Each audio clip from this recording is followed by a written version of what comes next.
What's happening, man? It's James Vergato of GodLevelGenius, man. Coming across this video, man, this is a segment I'm going to start calling the Vergato Quick Take, where I'm going to just cover like a trending topic, you know what I'm saying? So here we go. I'm going to talk about today Smush Parker, in his recent interview, man, he was addressing the late, great Kobe Bryant. Man, he was addressing how, Kobe didn't speak to him for like the first two seasons um, when his locker was right next to him. He even went as far as to say that he tried to initiate conversation with Kobe, but Kobe was like, man, you got to have more accolades to even speak to me. First of all, man, salute to Smush Parker, you know what I'm saying? Shout out to him.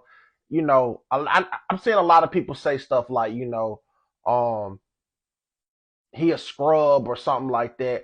I ain't never been the type to disrespect professional athletes, you know what I'm saying? Because it's like to even make it in a profession, with so many people every day trying to make it to the league, that's an accomplishment in itself. And not only did he make it to the league, he was a starter. You know what I'm saying? He was in a starting backcourt with arguably one of the greatest players of all time, me personally, anybody knows me know Kobe is my favorite athlete, my favorite basketball player. I got Kobe over everybody. That's a whole nother discussion with the whole Michael Jordan, Kobe, LeBron thing. But I'm a Kobe guy. I even wrote a song about Kobe, Mamba Mentality. I probably was the first person to put out Mamba Mentality because I put it out in like 2017, and then he transitioned in 2020. So I was already aware of being a Lakers fan and a Kobe fan. I was aware of the turmoil that existed between the two. And my thing with Smush Parker is, man, like, this ain't the first time you done spoke about this. This may be new to a lot of people, but you didn't already said, you and Kobe wasn't on the best of terms. Y'all didn't get along. He didn't respect you. And I just don't see the point of, you never want to be this guy. And if this come across your radar, man, take this with love, what I'm finna say. But man, you don't want nobody booking you to be talking about somebody that's dead. Essentially whatever this gentleman that booked you for the interview, he was just trying to get stuff about Kobe. Cause he know that's what's gonna, get the clicks and the views. Man, get some motion with something else, man. Move on with your life, man.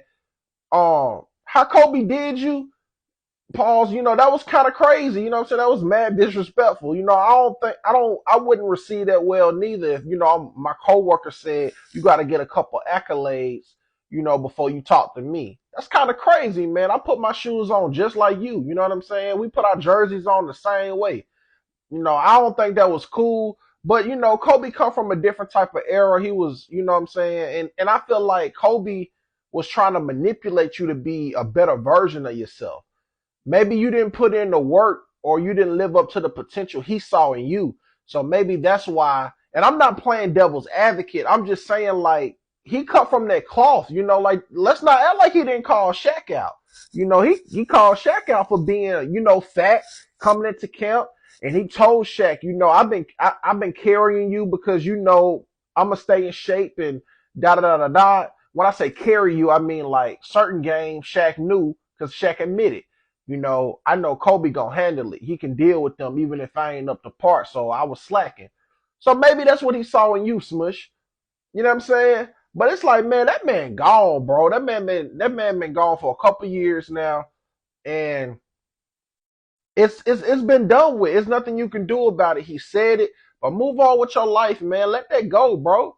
You know what I'm saying? Like, it didn't work out with y'all as professionals, and then you didn't play for other teams as well. And the only time people bring you up is when you play with the Lakers because you play with Kobe. That kind of say a lot, my guy. But I understand, man, you probably hurt, because and there's nothing wrong with being hurt because Kobe was hurt. You know what I'm saying? Kobe was hurt from a lot of things. Like when he came into the league, he was isolated because he was on a team full of grown men and he the youngest, and he wasn't into partying. He thought being in the NBA was all about winning. And he found out other people become professional athletes for other things, like the women, the attention, the partying, the opportunities to be around other famous people, especially if you're in a market like LA. And he was solely focused on winning. So he wasn't gonna get along with people like you if that wasn't your main focus, and he probably felt like, you probably could have did more in the weight room, or you could have been studying film more. You're not living up to all the potential that God has blessed you with as a basketball player. And that may be why y'all didn't get along. You know what I'm saying? But the moral of the story, the point of this video, man, is I feel like you should just drop it, man. Don't do no more press. Don't do no more interviews. Don't speak on Kobe if you ain't gonna say nothing like, it was an honor to play with Kobe when I had the opportunity. And God rest his soul. We wasn't on the best of terms, but I did enjoy this moment. Like, you don't want to go through life being that guy, bro, because now people gonna look at you like, oh, that's the guy that Kobe didn't speak to.